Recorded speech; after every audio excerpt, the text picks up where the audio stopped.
dehydrating tomatoes is the easiest way to preserve your tomatoes. Now you can, but it's extremely time consuming and energy intensive. So I really like to dehydrate. And basically, as far as the dehydration process goes, what you're going to want to do is you're going to want to use, if possible, use heirloom tomatoes. They typically are higher in acid, and those are going to dehydrate better. You're also going to want to choose ripe tomatoes that have thick, meaty walls. Now, if you have lower acid tomatoes, the only thing that can happen, which, I mean, it's not that big a deal, but basically what happens is the tomato can kind of turn to like almost black after it's dried. Now these lemon drops, they get a little dark, but to be honest with you, the taste still is really good. So even the not so meaty walls still dehydrate fine. A lot of people will also remove the skins, in which case you'd need to boil them for about a minute and then put them in an ice water bath, and then the skins will come off easier. However, I think that's a huge pain in the butt. I personally don't mess with the skins, and the dehydration turns out perfectly fine. One thing I do though is I try to cut, like I'll cut the top off like this. So I'll pull the top off because the top's got, you know, mostly skin, and then I'll slice these tomatoes in about 1/4 inch strips, and then the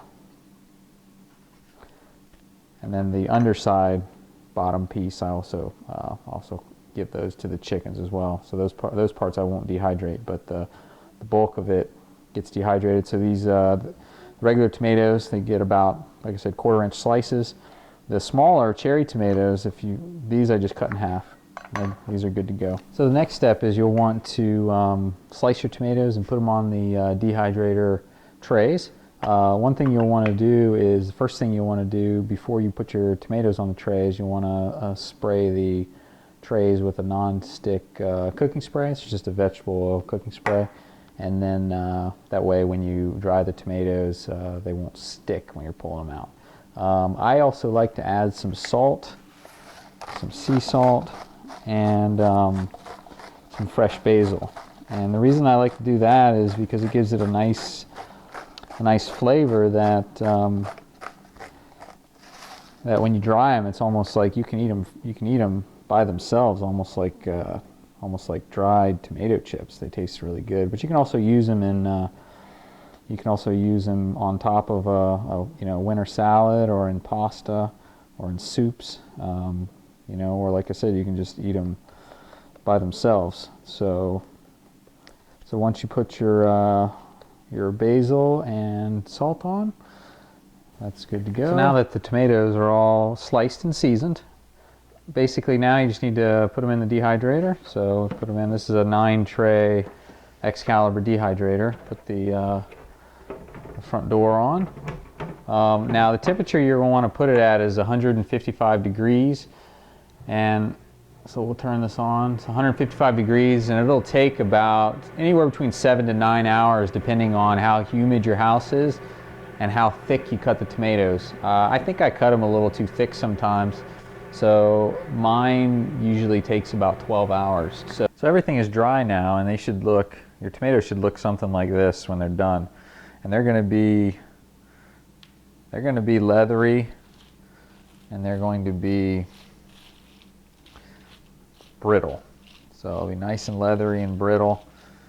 If you throw them against the counter, yeah, they're gonna sound like that. If I put them in the bowl here with the rest of them, yeah, they're nice and dry.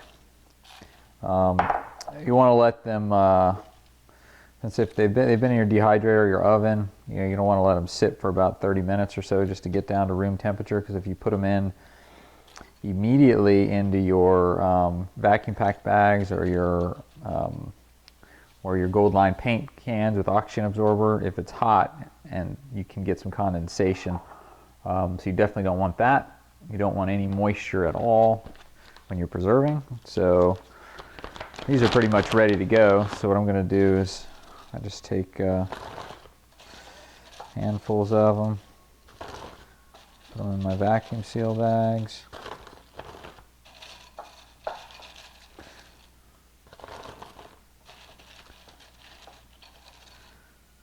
What's really amazing about the dehydration is that, I mean, this is probably 50 pounds of tomatoes. Now it's about, with the water out of it, it's boiled down to, 2 bowls full of dried tomatoes that probably weigh, you're lucky if it weighs, 1.5 pounds. So I usually try to get it set to where it's right below the little writing there.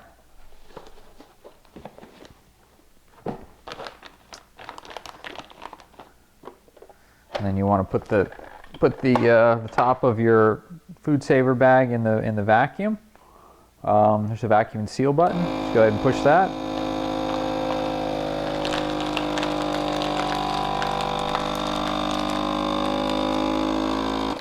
So it vacuums all the air out and seals it for you. So right now it's sealing. That'll just take a second. You don't want to open it up while it's sealing. Okay, light goes off, you're done.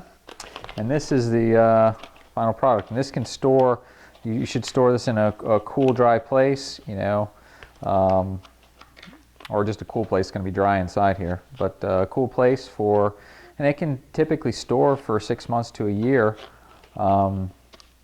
So what I would recommend is trying to eat all the stuff that you preserve this year before you start preserving, your tomatoes next year. So this will get you through the winter with some good dried tomatoes.